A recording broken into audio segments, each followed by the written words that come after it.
ये मेरे पीछे ठाकुर जी दौड़ रहे हैं, मुझे उस कृष्ण की याद आती है। ब्रज में एक कथा, बिल्वा मंगल ठाकुर ने कृष्ण करणामृत ग्रंथ में इस लीला का वर्णन किया है। एक समय की बात, श्रीमती राधा रानी गोकुल में आई तो यशोदा मैया बड़ी प्रसन्न हुई। यशोदा मैया वो छोटी सी राधा को अपने घर लेकर आई और यशोदा मैया जानती थी कि राधा के हाथों से जो बनाया हुआ भोजन खाएगा वो कभी मरेगा नहीं, वो अमर हो जाएगा, ऐसी आकाशवाणी हुई थी। तो यशोदा चाहती थी कि मेहनत कराना नहीं चाहती थी, लेकिन भोजन बन रहा है तो राधा केवल स्पर्श कर दे, टच कर दे तो मेरा लाला अमर हो जाएगा। वो अमर का भी बाप है, वो यशोदा कहाँ जानती थी, लेकिन माँ का एक स्वभाव होता है।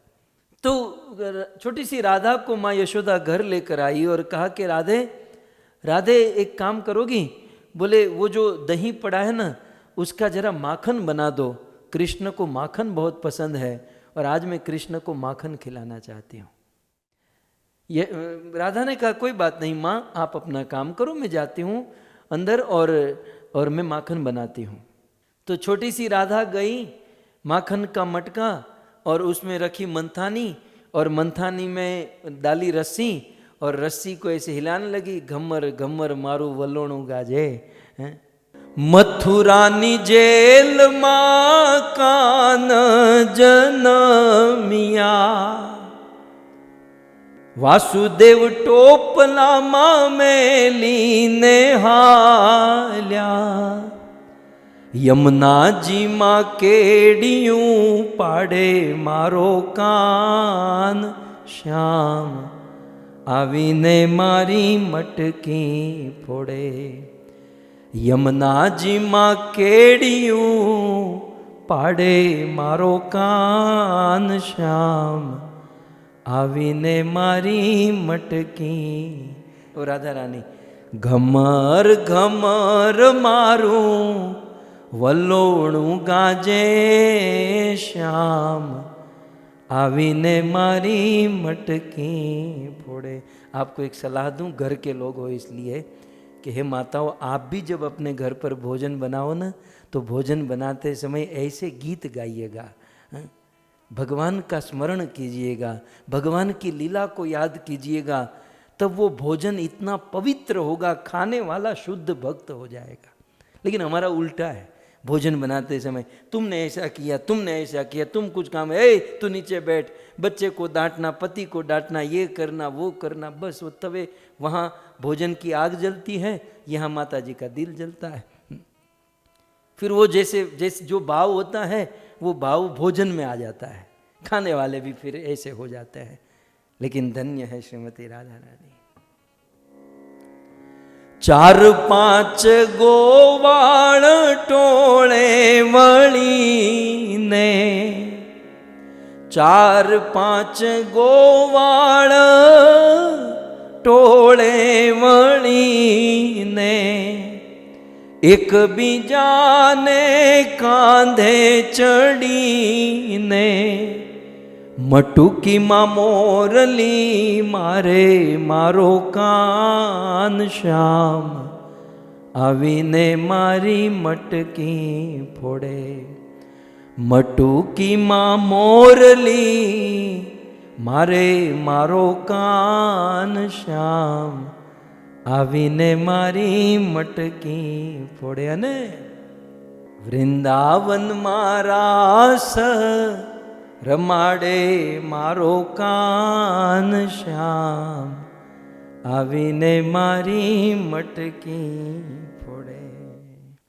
तो मैं ये कहना चाहता था कि वो छोटी सी राधा कृष्ण के लिए माखन बना रही है, लेकिन माखन बनाते समय मन में बस कृष्ण का स्मरण, कृष्ण का चिंतन, मानो राधा का कृष्ण में लय हो गया है। और हुआ क्या कि यशोदा बाहर कुछ काम कर रही थी, मंथानी को घूमने की आवाज़ तो आ रही थी लेकिन नॉर्मल कंडीशन नहीं थी। मान लो दही में मंथानी और घूमे और जो आवाज़ आई, आज कुछ अलग सी आवाज़ आ रही थी। तो यशोदा राधा के पास आकर देखती है, राधा माखन बना तो रही है, मंथन तो चल रहा है, लेकिन यशोदा ने निकट आकर देखा तो मटके में दही ही नहीं था, खाली मटके को मथ रही थी। इसे कहते हैं चित्त का लय हो जाना। यशोदा ने कहा कि राधा तू कहाँ है? राधा बैठी है उस कमरे में, लेकिन राधा है श्याम के हृदय में। इसे कहते हैं चित्त। हम कथा भी जब हम सुने ना, तो हम बैठे हैं मैरीलैंड में, डीसी में, फ्लोरिडा में, भारत में, लेकिन कथा सुनते समय हमारे चित्त का लय हो जाना चाहिए कथा के उस प्रसंग में, कथा की उस लीला में। और दूसरी ओर यशोदा नंद बाबा ने कहा कि लाला जरा आज उस गाय के दूध को जरा गाय को दोहन कर दो। तो कृष्ण हरक फदुड़ा होके कहा कि ठीक है, हाँ बाबा मैं कर देता हूँ दोहन। कृष्ण गए, गाय का दोहन करने गए, तो कृष्ण अपना पात्र रखकर बैठे और राधा घर पर आई है, तो कृष्ण की दृष्टि राधा के ऊपर है और कृष्ण का लय राधा में हो गया। 15 मिनट, 20 मिनट, आधा घंटे हुए, तब कृष्ण के सखा वहाँ पर आए और सखा सब लोग जोर जोर से हंसने लगे। सखा जब फिर भी कृष्ण तो राधा में कृष्ण का लय था, फिर सखाओं ने कहा कि कृष्ण कृष्ण कृष्ण का हंस क्यों रहे हो? बोले वो वृषभ है, तू जहाँ बैठा है वो बैल है, वो गाय नहीं है। तू किसको दोहने के लिए बैठा है? अरे कृष्ण ने कहा तो अब तक आधे घंटे से क्यों खड़े थे, पहले बताना चाहिए मुझे। सो राधा का कृष्ण में लय, कृष्ण का राधा में लय, हम सब भक्तों का राधा और कृष्ण की उस लीला में लय हो जाना, उस कथा में लय हो जाना चाहिए। હવે દક્ષિણ ભારતમાં આંટો તો મારવો જ પડશે, તો આપણે એક દક્ષિણ ભારતમાં જો એક આંટો મારી આવીએ, तो दक्षिण भारत में, हमारे साउथ में एक अलवार हुए जिनका नाम था कुलशेखर अलवार।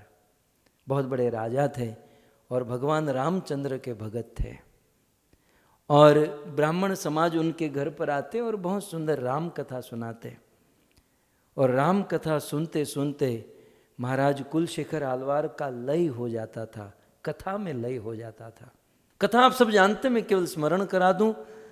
एक बार ब्राह्मणों ने कथा कही कि राम लक्ष्मण सीता पंचवटी में हैं और लक्ष्मण और राम उस मृग के पीछे गए हैं, और यहाँ रावण अपना ब्राह्मण का रूप लेकर सीता के पास आया और रावण सीता का हरण करके चला गया। रावण सीता का हरण करके गया, राम के पास सेना नहीं है, राम अकेले हैं, राम सीता को लौटाने में असमर्थ है। जब इस प्रकार से ब्राह्मणों ने कहा ना, तो कुलशेखर आलवार इतना लय हो चुका था कथा में कि उनको लगा कि ये लीला अभी अभी हो रही है। अब उस लीला को बीते तो लाखों वर्ष हो गए, लेकिन उनके मन में कि ये लीला अभी हो रही है। तो कथा सुनते सुनते कुलशेखर आलवार ने अपने मंत्री से कहा कि अपनी सेना को तैयार करो। मंत्री ने कहा क्यों महाराज? बोले वो रावण सीता का हरण करके गया है और राम के पास सेना नहीं है। राम बेचारे वन में अकेले गए, उसके पास सेना नहीं है, तो रावण के साथ युद्ध करना होगा, तो अपनी सेना तैयार करो, हम राम के साथ जुड़ जाएंगे, माँ सीता को वापस लेट कर आएंगे। अब राजा को कौन मना करे? हम આપણે ત્યાં એવી કહાવત છે ને કે રાજા વાજા અને हाँ बस ये તમે કીધું ही, इनको कोई रोक नहीं सकता है। ये राजहठ, बालहठ और ये तीसरी हठ जो है ना, बड़ी प्रसिद्ध है। यहाँ बंदा झुक ही जाता है, हार जाता है। अब मंत्री क्या मनाए राजा को? राजा का आदेश हुआ सेना तैयार करो, सारी सेना को तैयार किया गया सावधान। और वो मंत्री आंख दिखाकर वो पंडित जी जो कथा बाच रहे ना, उसको कह रहे मना किया था कि ऐसी गहरी कथा मत सुनो हमारे राजा को, ये हमारे राजा कथा में उतर जाते हैं। फिर पंडित जी ने वाड़ लिया। वाड़ लेते हैं ना, हम जो कोई बात करते हैं ना, उस बात को वाड़ लेते हैं। उस बात को फिर उसको पंडित जी ने कहा कि देखो रावण लेकर गया था और फिर भगवान श्री रामचंद्र के साथ अनेकों वानर की सेना तैयार हो गई और सब कुछ फिट हो गया, और भगवान रामचंद्र ने रावण का वध कर दिया और सीता को वापस लेकर आ गए। जब इस प्रकार से पंडित जी ने कहा, कुलशेखर आलवार ने कहा अच्छा सीता वापस आ गई? बोले जाओ जरा मंत्री को कहो कि वो सेना का प्रोग्राम बंद रखे, क्योंकि सीता जी वापस आ गई है। कहने का अर्थ यह है कि बिल्कुल कथा में लय हो जाता था।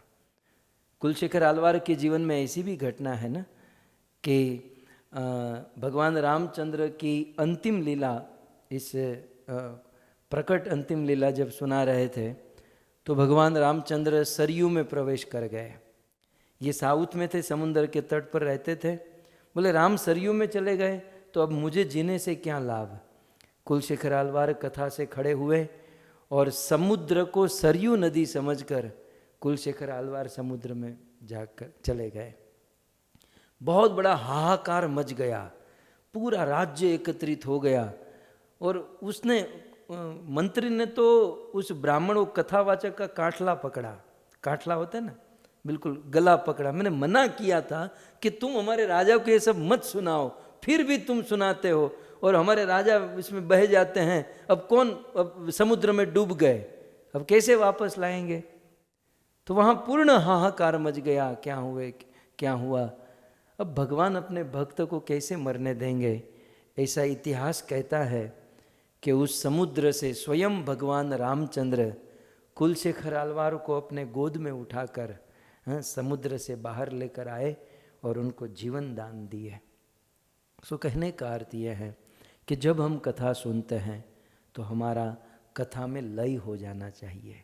तो अल्टीमेटली जहाँ से हमने शुरू किया था, संसार के छोटे मोटे व्यसन या बुरी आदत से यदि मुक्त होना चाहते हैं तो अल्टीमेटली भगवत कथा को ध्यान से सुनना चाहिए, कथा में लय हो जाना चाहिए, ताकि संसार के तुच्छ रस से हम मुक्त हो जाएंगे।